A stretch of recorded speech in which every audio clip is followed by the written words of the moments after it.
thank you. After that, I don't have anything more to say. I've become very, very touched tonight, seeing all of the sisters, all of women that I know, women that I have yet to meet, some who I've actually helped birth your babies, and I'm very touched. So what I wanted to share, what I was asked to share, was about my own life.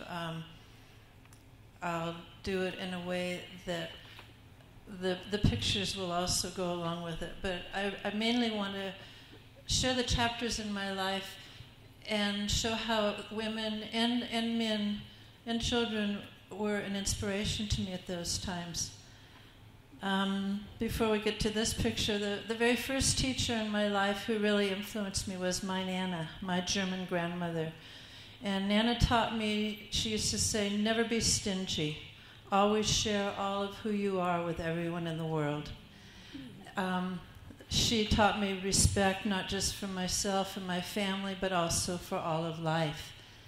And even though she was a devout German Catholic, I truly believe my Nana was my first Buddhist teacher. When I was 14, I wanted to very much be involved in the medical field and healing. I knew all my life I wanted to be a nurse, and my father was a neurosurgeon and a doctor at a local hospital where I became a volunteer. So when other kids were doing things after school, every day after school, I was at the hospital for 4 hours as a volunteer. And started to feel really inadequate and very frustrated because I saw suffering for the first time, and I had no tools and no skills like the doctors and nurses and the nuns there did to be able to offer any service to those people. I did what I was told and what I could, but when I was 18, after a year of college, I entered Los Angeles County General Hospital School of Nursing, and for 3 years became a student nurse. And during those years, it was right after the first Watts riots, so I saw my first murder. I saw tremendous suffering. I saw things I never in my life imagined could happen to people or that people would do to each other. And I had the opportunity to be in a place with teachers who would help me develop the skills to be of service and to be helpful to do that. After I graduated with honors from nurses training, I went on and got married to my first husband. I had my first 3 children, and as was pretty normal at that time, ended up a divorced single mother shortly afterwards. I was still in Southern California, so I applied to be a delivery room charge nurse at the same hospital I was a teenage volunteer at earlier. And I had an opportunity at being a Catholic hospital. On my 8-hour shift, we delivered about 9 babies every day. So I had a wonderful opportunity to watch new beings come into the world, to be supportive for the mothers during their labor, to help the family integrate. And also during that time, one of the nurses on staff was a nurse midwife from England who taught me, when no one was looking, how to be a home delivery nurse or a midwife. And so after I finished training with her, I challenged the California State Board of Nursing and said, I want to be a delivery nurse and home. And they said, well, it's a midwife, and we'll grandmother you in. So I was grandmothered in. And to kind of jump ahead, these are some of the babies that I've delivered during the 70s and 80s. So in Southern and in Northern California, I went to home births and had the opportunity to welcome new life, and was really moved and touched by the women who were choosing to have a baby at home. And that time it was not normal as far as the medical community. And at bringing these young ones in, I was really, really inspired by the women's courage, knowing that having a baby at home to them was the safest, most gentle place to bring new life into the world. So I did what I could to be supportive, and we jumped right ahead into Northern California in the 80s. I was so inspired by them that I had my last baby with my second husband as a home birth. And that morning after she was born, I was holding her and said, wow, I feel really empowered as a woman, you know, to have a natural birth, to feel that force of nature and to do what I'd helped so many women do. And I also felt there was nothing I couldn't do after that. So now we go back down to Southern California in the 70s again to support my family. After working in the delivery room for 3 years, I became a charge nurse. That was a baby day picnic. That was some of the summer crop up here.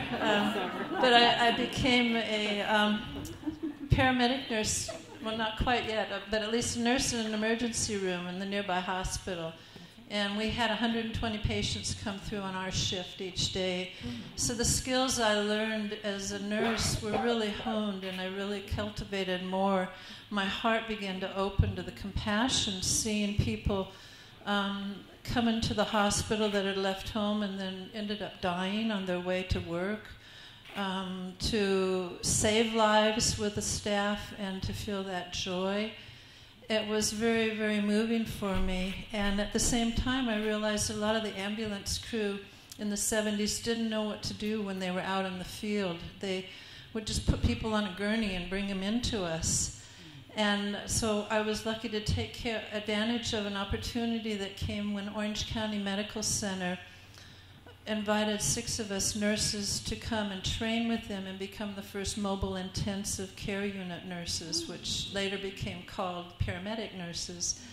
We were sent back to our hospital and told to create a program for the ambulance and fire rescue teams. So the first paramedic program came out of that, and the young men that we trained became the first paramedics in California. So to feel that empowerment of something that we wanted to do and wanted to share was helping other lives was really wonderful. At the same time, I lived near Venice Beach, California, and one day I walked along and saw a flyer down there offering an acupressure workshop. And acupressure, if any of you remember, in the 70s was not only illegal but banned in America. You'd go to jail if you practiced it.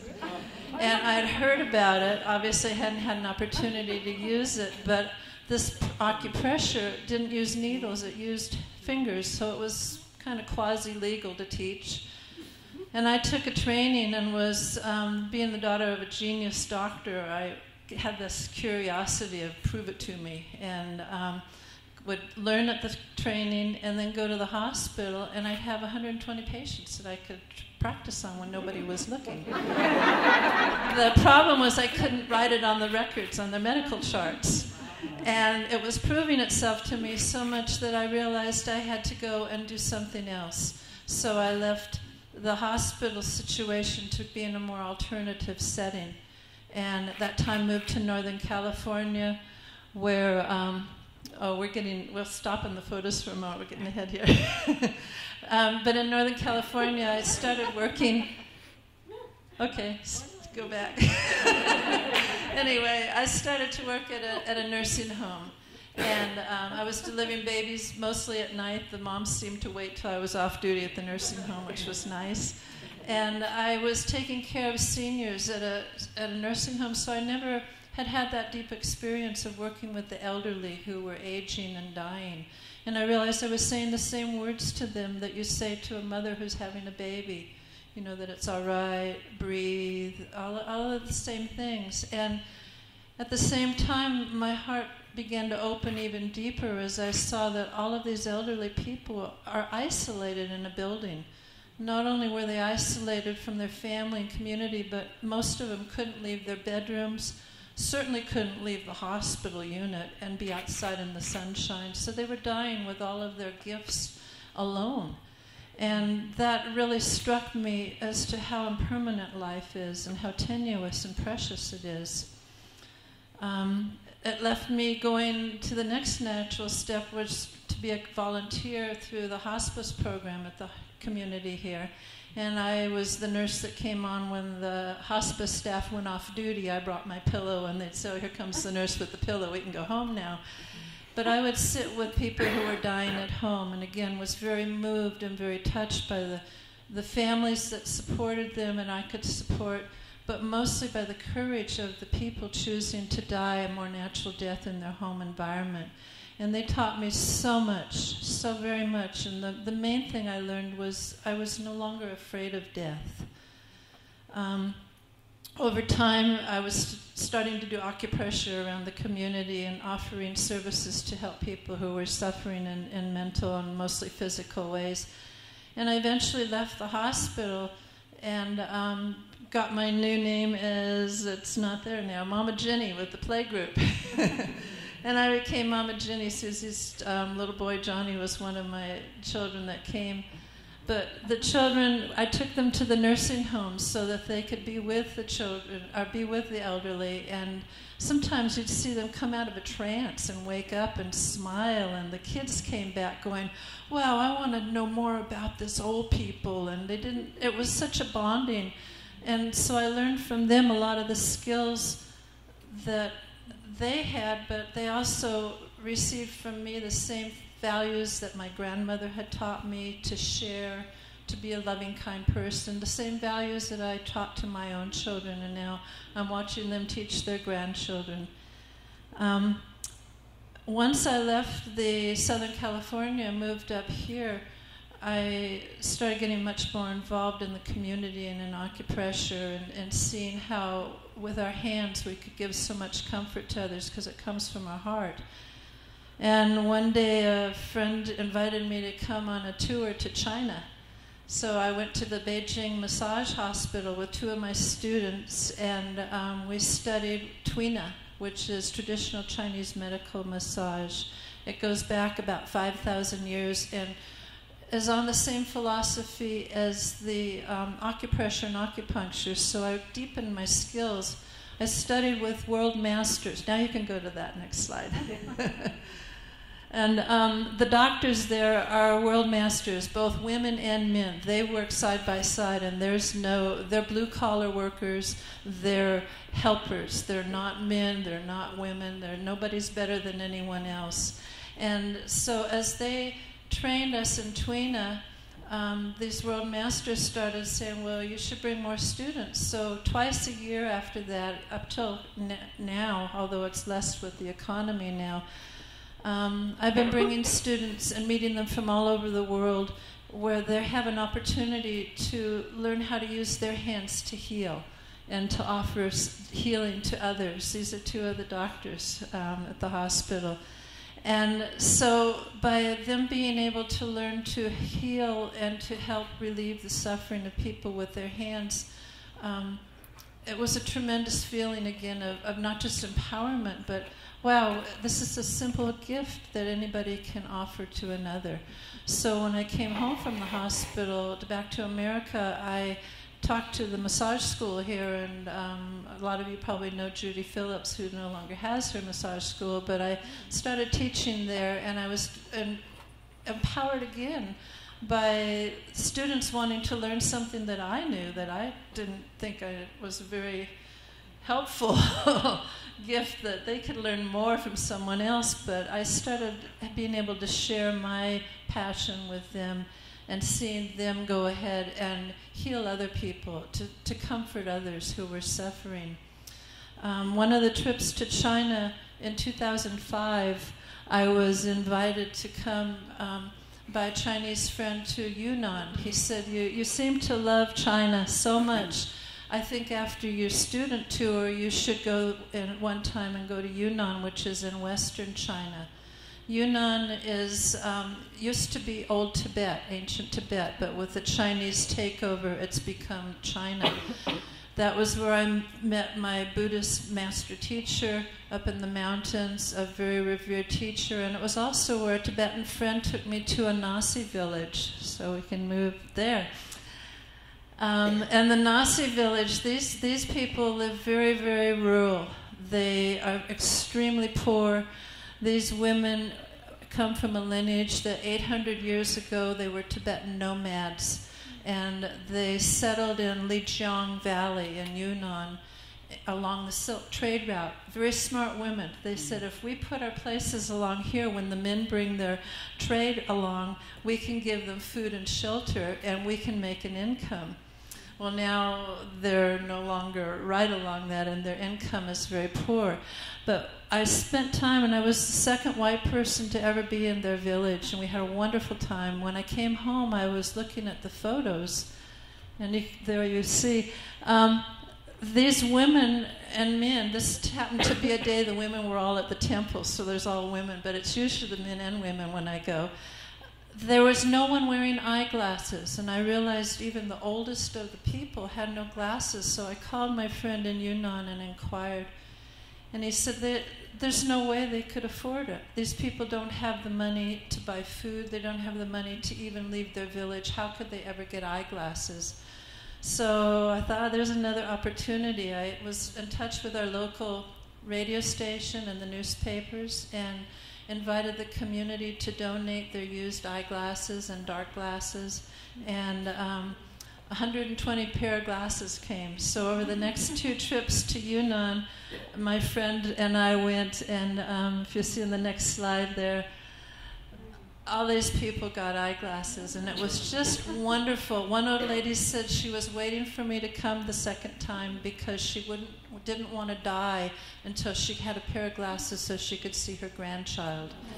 And when I got there, they said, "Oh, we remember you, and we have to hurry these glasses. She's in bed and she's very sick." But she was able to see her grandchild. She picked out one pair that worked for her.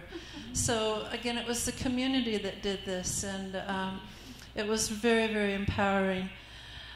In about 2008, when Tibet rebelled against the Chinese invasion again, I was in Yunnan, and my Lama, who I had been meeting regularly with up in the mountains, is a Vajra master, very high being, and he said to my interpreter, "It's not safe for me or for you, myself, to come anymore and to see me because the Chinese Communist government is watching and they know where my family lives," they told me. And they put all the lamas of the monasteries under house arrest. And he said, "We need to be careful." So he sent me to India. I went back to India, and my second trip to India was early this year, where I received ordination in Bodh Gaya. We can move along. These are the women thanking. This is the temple where my Lama lives. I have 1 minute, so we have to hurry here now. Anyway, when I went back and received ordination, I felt that it was an opportunity to really deepen who I was and to offer even more wisdom and knowledge and compassion to the world. I'd like to share one story before I have to go. And when I came back from ordination, this is a leper friend I made up in India, a very dear friend now. But when I came back, my young granddaughter was 5 years old at that time, and she spent the night with me, and I was putting my robes on in the morning, and Soleil looked at me and said, "Nanny, I just love your robes." And I thought, how do I tell a 5-year-old what they mean to me, the significance of this? And I said, well, it's Nanny's reminder to her that I made a promise to be a good person in the world and to take care of people as best I can. And she went off for a few minutes and came back and looked at me and said, "Nanny, I just want to thank you for making that promise." And it really touched me. And what I'd like to share besides that touch is that we all are one. We all suffer and we all want to be happy. And so I challenge all of these women here tonight, and the men also, to put your compassion into action, because it's our actions are what are creating the world that we live in today. So thank you.